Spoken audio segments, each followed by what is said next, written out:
Hello friends, welcome to my channel Tunga Pakashale. ಯಾರು ಹೊಸದಾಗಿ ನನ್ನ ಚಾನಲ್ ನೋಡ್ತಾ ಇದ್ದೀರಾ ಪ್ಲೀಸ್ ಸಬ್ಸ್ಕ್ರೈಬ್ ಮಾಡ್ಕೊಳ್ಳಿ. ಪಕ್ಕದಲ್ಲೇ ಇರೋ ಬೆಲ್ ಐಕನ್ ಅನ್ನು ಕ್ಲಿಕ್ ಮಾಡಿ.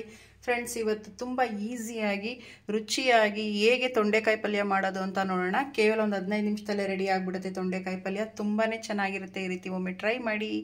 ಇದನ್ನು ಹೇಗೆ ಮಾಡೋದು ಅಂತ ನೋಡೋಣ ಬನ್ನಿ.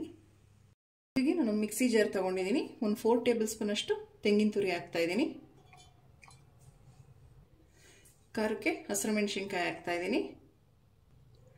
ಒಂದು 1/4 ಟೀ ಸ್ಪೂನ್ ಅಷ್ಟು ಜೀರಿಗೆ ಹಾಕ್ತಾ ಇದ್ದೀನಿ. ಒಂದು ಸ್ವಲ್ಪ ನೀರು ಹಾಕ್ತಾ ಇದ್ದೀನಿ.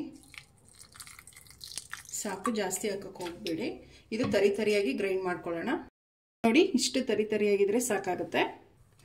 ನೋಡಿ, ಒಂದು ಬಾಣಲಿ ಬಿಸಿ ಇಟ್ಟಿದ್ದೀನಿ. ಒಂದು 2 ಟೇಬಲ್ ಸ್ಪೂನ್ ಆಗೋಷ್ಟು ಎಣ್ಣೆ ಹಾಕ್ತಾ ಇದ್ದೀನಿ. ಸಾಕು, ಎಣ್ಣೆ ಬಿಸಿ ಆಗಲಿ. ಎಣ್ಣೆ ಬಿಸಿಯಾಗಿದೆ. ಸಾಸಿವೆ ಮತ್ತು ಜೀರಿಗೆ ಹಾಕ್ತಾ ಇದ್ದೀನಿ. ಸಾಸಿವೆ ಸಿಗುತ್ತಾ ಇದೆ. ಕಡಲೆಬೇಳೆ, ಉದ್ದಿನಬೇಳೆ ಅರ್ಧ ಟೇಬಲ್ ಸ್ಪೂನ್ ತೊಗೊಂಡಿದ್ದೀನಿ. ಕಡಲೆಬೇಳೆ, ಉದ್ದಿನಬೇಳೆ ಫ್ರೈ ಮಾಡಿ. ಸ್ವಲ್ಪ ಎಣ್ಣೆಲಿ ಫ್ರೈ ಮಾಡಬೇಕಾಗತ್ತೆ. ಇದು ಸ್ವಲ್ಪ ಕಲರ್ ಚೇಂಜ್ ಮಾಡೋವರೆಗೂ, ಒಂದು ಸ್ವಲ್ಪ ಕಲರ್ ಚೇಂಜ್ ಆಗೋವರೆಗೂ ಇದು ಎಣ್ಣೆಲಿ ಫ್ರೈ ಮಾಡಬೇಕಾಗತ್ತೆ. ಮೀಡಿಯಮ್ ಉರಿಲಿ ಇಟ್ಕೊಂಡು ಒಲೆನ. ನೋಡಿ, ಸಾಕು. ಒಂದು ಗರಿ ಕರಿಬೇವು ಹಾಕ್ತಾ ಇದ್ದೀನಿ. ಒಂದೇ ಒಂದು ಮೆಣಸಿನ್ಕಾಯಿ ಹಾಕ್ತಾ ಇದ್ದೀನಿ. ಒಂದು ಮೆಣಸಿನ್ಕಾಯಿ ಸಾಕು. ಮೀಡಿಯಮ್ ಸೈಜ್ ಈರುಳ್ಳಿನ ಸಣ್ಣದಾಗಿ ಹಚ್ಚಿರೋವಂಥದ್ದು ಹಾಕ್ತಾ ಇದ್ದೀನಿ.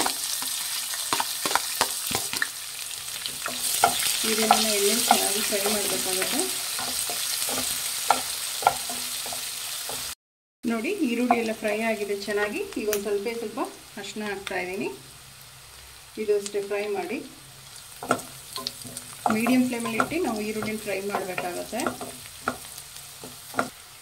ನೋಡಿ, ಉಪ್ಪು ಹಾಕ್ತಾ ಇದ್ದೀನಿ. ಈರುಳ್ಳಿಗೆ ಎಷ್ಟು ಬೇಕೋ ಅಷ್ಟು ಹಾಕ್ತಾ ಇದ್ದೀನಿ. ಉಪ್ಪು ಮಿಕ್ಸ್ ಮಾಡಿ. ನೋಡಿ, ಸಾಕು. ನಾವೇನು ರುಬ್ಬಿಟ್ಕೊಂಡಿದ್ವಲ್ಲ ಮಸಾಲೆ, ಅದನ್ನು ಹಾಕ್ತಾ ಇದ್ದೀನಿ. ಮಸಾಲೆನ ಸ್ವಲ್ಪ ಎಣ್ಣೆಲಿ ಫ್ರೈ ಮಾಡಬೇಕಾಗತ್ತೆ. ಪಲ್ಯ ತುಂಬ ಚೆನ್ನಾಗಿ ಬರುತ್ತೆ ಈ ಎಣ್ಣೆಲಿ ಫ್ರೈ ಮಾಡೋದ್ರಿಂದ.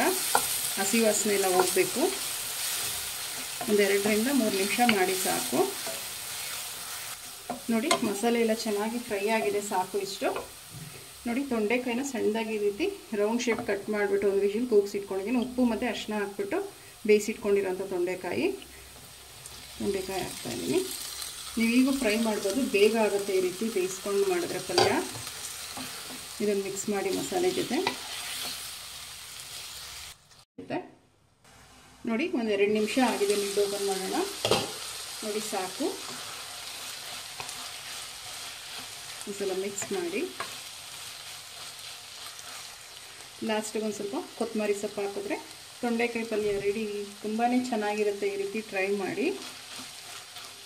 ಒಂದು ಟೈಮ್ ಮಿಕ್ಸ್ ಮಾಡಿ ಕೊತ್ತಂಬರಿ ಸೊಪ್ಪು ಹಾಕ್ತಿದ್ದಂಗೆ. ಈಗ ಸ್ಟವ್ ಆಫ್ ಮಾಡ್ಕೊಳ್ಳೋಣ. ನೋಡಿ, ತೊಂಡೆಕಾಯಿ ಪಲ್ಯ ರುಚಿಯಾಗಿ ರೆಡಿಯಾಗಿದೆ. ಚಪಾತಿಗೆ ತಿನ್ಬೋದು, ಅನ್ನ ಸಾಂಬಾರು ಜೊತೆ ಸೈಡ್ ಡಿಶ್ ಆಗಿ ತುಂಬ ಚೆನ್ನಾಗಿರುತ್ತೆ. ನೀವು ಒಮ್ಮೆ ಟ್ರೈ ಮಾಡಿ. ಈಗ ಡಿಶ್ ಔಟ್ ಮಾಡ್ಕೊಳ್ಳೋಣ. ನೋಡಿ, ತೊಂಡೆಕಾಯಿ ಪಲ್ಯ ರೆಡಿಯಾಗಿದೆ. ತುಂಬಾ ಚೆನ್ನಾಗಿರುತ್ತೆ. ತುಂಬ ಈಸಿ. ಕೇವಲ ಒಂದು 15 ನಿಮಿಷದಲ್ಲೇ ರೆಡಿ ಆಗಿಬಿಡುತ್ತೆ ತೊಂಡೆಕಾಯಿ ಪಲ್ಯ. ನೀವು ಒಮ್ಮೆ ಟ್ರೈ ಮಾಡಿ ಹೇಗೆ ಬಂತು ಅಂತ ಹೇಳಿ. ನಿಮಗೆ ವಿಡಿಯೋ ಒಂದು ಸ್ವಲ್ಪನಾದರೂ ಇಷ್ಟ ಆಗಿದ್ರೆ ಫ್ರೆಂಡ್ಸ್ ಆ್ಯಂಡ್ ಫ್ಯಾಮಿಲಿ ಮೆಂಬರ್ಸ್ಗೆ ಶೇರ್ ಮಾಡಿ. ಪ್ಲೀಸ್ ನಮ್ಮ ಚಾನಲ್ನ ಸಬ್ಸ್ಕ್ರೈಬ್ ಮಾಡಿ. ಪಕ್ಕದಲ್ಲೇ ಇರೋ ಬೆಲ್ ಐಕನನ್ನು ಕ್ಲಿಕ್ ಮಾಡಿ. ನಾನು ಅದೇ ವಿಡಿಯೋ ಹಾಕಿದ್ರೆ ನೋಟಿಫಿಕೇಷನ್ ಬರುತ್ತೆ. Thank you for watching. ಮುಂದಿನ ವಿಡಿಯೋದಲ್ಲಿ ಭೇಟಿಯಾಗೋಣ. ನಮಸ್ಕಾರ.